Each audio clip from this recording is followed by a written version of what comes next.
नवाज शरीफ साहब का जो पूरा प्रोसेस आज जहां तक पहुंचा है कि उनकी अपीलें जो हैं वो बहाल कर दी गई हैं, आपको इस प्रोसेस के ऊपर पूरा इत्मीनान है कि जो कानून के मुताबिक होना चाहिए था बिल्कुल वैसे ही ये प्रोसेस चला है? देखिए मंसूर, ये कोई सिर्फ आज की बात नहीं है, आज की अदालत की कार्रवाई की बात नहीं है।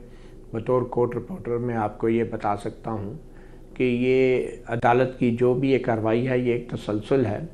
2014 से लेकर आज तक जो कुछ हमारी अदलिया में होता रहा है और जो कुछ हमारी अदलिया के ज़रिए किया जाता रहा है, जो कुछ इस्टेब्लिशमेंट करती रही हैं, तो ये आज की जो कार्रवाई थी ये उसका एक किस्म का तसलसल भी था और कल्मिनेटिंग पॉइंट भी था।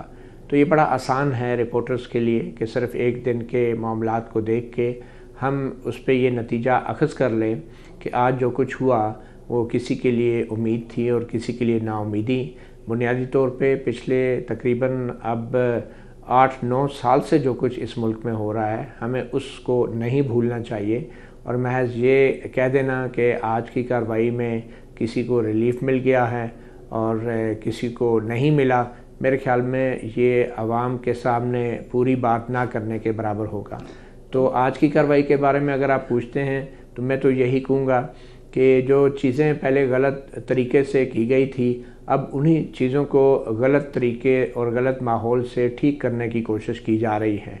अब मैं सरदार साहब का लतीफ़ा तो नहीं सुना सकता आपके इस चैनल पे, जो जहाज़ में सफ़र कर रहे थे और उनका एयर होस्टेस से झगड़ा हो गया था, मगर मैं इतना ज़रूर कहूँगा कि 2 wrongs डोंट मेक 1 right। मगर हमें ये ज़रूर देखना चाहिए कि अगर कोई शख्स किसी के घर में डाका डालता है और जाते जाते वो शख्स जो है वो लूटा हुआ माल वापस करके चला जाता है, तो घर वाले उस डाकू को किस नाम से याद करेंगे?